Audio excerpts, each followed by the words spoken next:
12वीं सदी के अंत में भारतीय उपमहाद्वीप एक महत्वपूर्ण परिवर्तन के दौर से गुजर रहा था। राजनीतिक परिदृश्य खंडित था और विभिन्न क्षेत्रीय शक्तियां वर्चस्व के लिए संघर्ष कर रही थीं।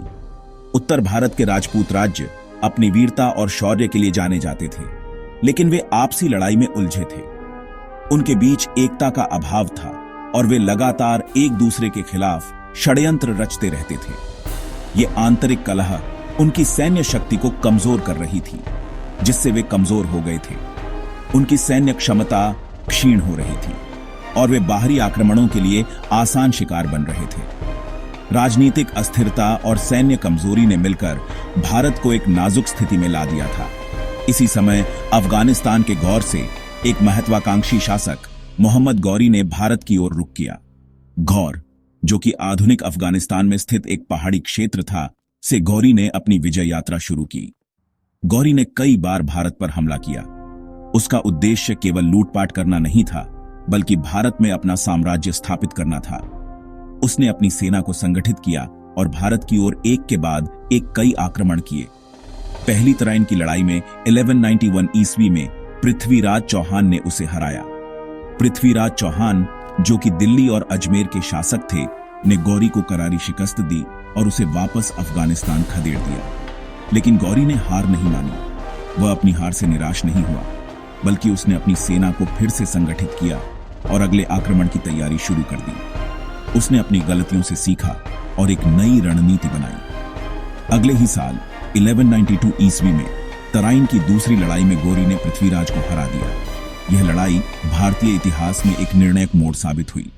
पृथ्वीराज की हार के साथ उत्तर भारत में राजपूतों की शक्ति कमजोर हो गई। इस जीत ने भारत में तुर्की शासन के लिए रास्ता खोल दिया। गौरी की जीत ने भारत में मुस्लिम शासन की स्थापना की नींव रखी।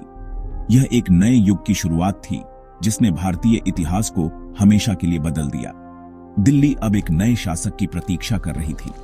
सदियों से चली आ रही राजनीतिक व्यवस्था अब बदलने वाली थी और दिल्ली एक नए साम्राज्य की राजधानी बनने के लिए तैयार थी।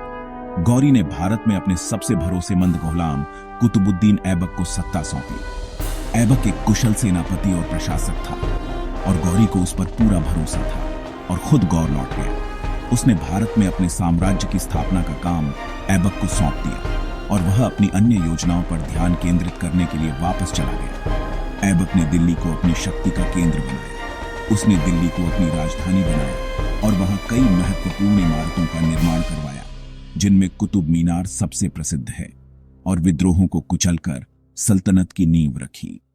ऐबक को कई विद्रोहों का सामना करना पड़ा, लेकिन उसने अपनी कुशलता से उन सभी को दबा दिया और एक मजबूत सल्तनत की स्थापना की। यह दिल्ली सल्तनत की शुरुआत थी, एक ऐसा साम्राज्य जो अगले 3 शताब्दियों तक भारतीय इतिहास पर अपनी छाप छोड़ेगा, जिसने आने वाले 300 सालों तक भारत की राजनीति और संस्कृति को बदल दिया। दिल्ली सल्तनत ने भारतीय समाज, कला, साहित्य और वास्तुकला पर गहरा प्रभाव डाला। गौरी की जीत ने उत्तर भारत के राजनीतिक नक्शे को हमेशा के लिए बदल दिया। एक नए युग की शुरुआत हुई, जिसने भारतीय इतिहास को एक नई दिशा दी। कुतुबुद्दीन ऐबक तुर्किस्तान में जन्मा, बचपन में गुलाम बना, लेकिन अपनी काबिलियत से मोहम्मद गौरी का सबसे भरोसेमंद सेनापति बन गया। गौरी की मृत्यु के बाद ऐबक ने दिल्ली में खुद को सुल्तान घोषित किया और भारत में गुलाम वंश की शुरुआत की। ऐबक को लाख बख्श कहा जाता था, क्योंकि वह दान देने और न्यायप्रियता के लिए प्रसिद्ध था। उसने अपनी बेटी की शादी इल्तुतमिश से कर राजनीतिक रिश्ते मजबूत किए। ऐबक का शासनकाल केवल 4 साल का था, लेकिन उसने दिल्ली सल्तनत की मजबूत नींव रखी। उसने कुव्वत उल इस्लाम मस्जिद, अजमेर में 2.5 दिन का झोपड़ा और कुतुब मीनार का निर्माण शुरू करवाया। उसकी विरासत आज भी दिल्ली की शान है। ऐबक की मृत्यु के बाद कमजोर आराम शाह गद्दी पर बैठा, लेकिन तुर्की अमीरों ने उसे हटाकर इल्तुतमिश को सुल्तान बना दिया। इल्तुतमिश ने बिखरी सल्तनत को एकजुट किया, मंगोलों के खतरे से निपटा और दिल्ली को राजधानी बनाया। उसने चालीसा नामक तुर्की सरदारों का समूह बनाया और मुद्रा प्रणाली में सुधार किए। कुतुब मीनार का निर्माण पूरा करवाया और सल्तनत को स्थिरता दी। इल्तुतमिश ने अपनी बेटी रजिया को उत्तराधिकारी चुना, जो भारत की पहली महिला मुस्लिम शासक बनी। रजिया के बाद गुलाम वंश कमजोर पड़ गया और बलबन के बाद इसका अंत हो गया। गुलाम वंश ने दिल्ली सल्तनत की नींव को मजबूत किया। गहुलाम वंश के अंतिम शासक कमजोर थे, तुर्की सरदारों का दबदबा बढ़ गया था। इसी माहौल में जलालुद्दीन खिलजी ने सत्ता संभाली और खिलजी क्रांति की शुरुआत की। खिलजी वंश ने सत्ता के तुर्की एकाधिकार को तोड़ा और नए वर्ग को शासन में लाया। जलालुद्दीन उदार था, लेकिन उसकी यही कमजोरी बनी। उसका भतीजा अलाउद्दीन खिलजी महत्वाकांक्षी और सख्त था। उसने जलालुद्दीन की हत्या कर सत्ता हथिया ली। अलाउद्दीन ने सल्तनत का विस्तार किया, मंगोलों से रक्षा की और दक्षिण भारत तक विजय पताका फहराई। अलाउद्दीन का शासन सल्तनत के इतिहास में एक नया अध्याय था। दिल्ली सल्तनत के सुल्तानों के लिए शासन करना आसान नहीं था। विशाल भारत को नियंत्रित करने के लिए साम्राज्य को इक्ता नामक प्रांतों में बांटा गया, जिनके प्रमुख इक्तादार थे। इक्तादार टैक्स वसूलते और शांति बनाए रखते, लेकिन कई बार विद्रोह कर स्वतंत्रता की कोशिश करते। अलाउद्दीन खिलजी ने इक्तादारों पर नियंत्रण के लिए जासूसी तंत्र मजबूत किया। लगातार राजपूत और जमींदार विद्रोह होते रहते थे, जिन्हें दबाने के लिए सेना भेजनी पड़ती थी।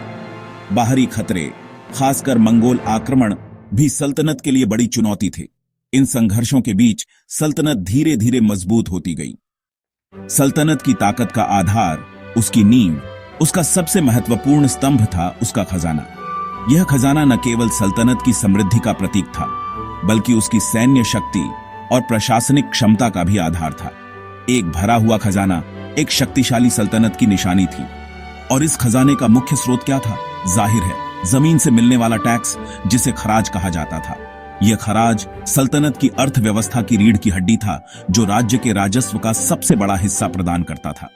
सल्तनत के शुरुआती दौर में टैक्स वसूली का काम स्थानीय जमींदारों के हाथ में था। ये जमींदार अपने अपने क्षेत्रों में किसानों से टैक्स वसूलते थे और उसे सल्तनत के खजाने तक पहुंचाते थे।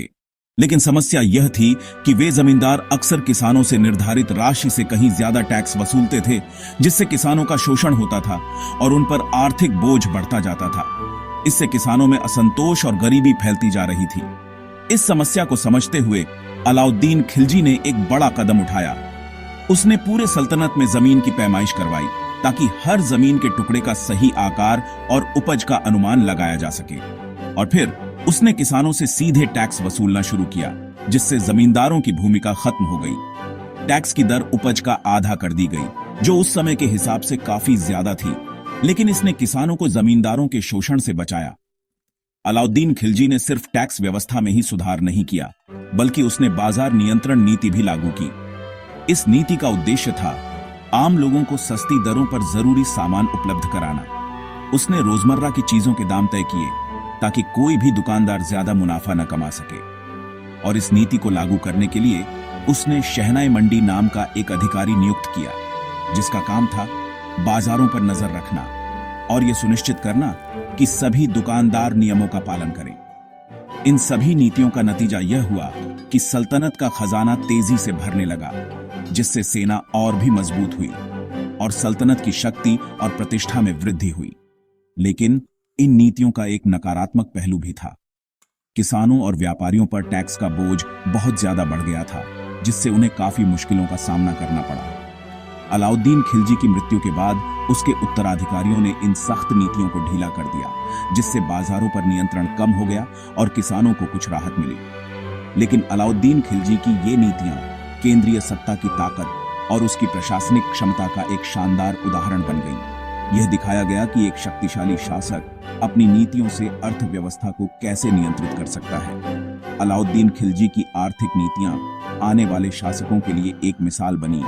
उन्होंने दिखाया कि एक मजबूत अर्थव्यवस्था एक शक्तिशाली साम्राज्य की नींव होती है, और यह कि राज्य को अपनी आर्थिक नीतियों के माध्यम से समाज के सभी वर्गों के हितों की रक्षा करनी चाहिए।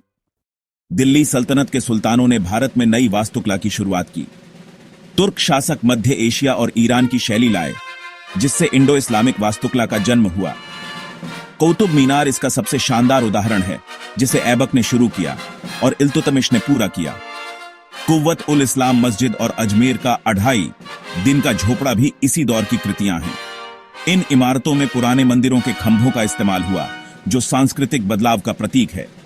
अलाउद्दीन खिलजी ने सीरी किला और अलाई दरवाजा बनवाया, जो सल्तनत की शान दिखाते हैं। ये इमारतें सल्तनत काल की कला और शक्ति की गवाही देती हैं। दिल्ली सल्तनत ने भारत के समाज और संस्कृति पर गहरा असर डाला।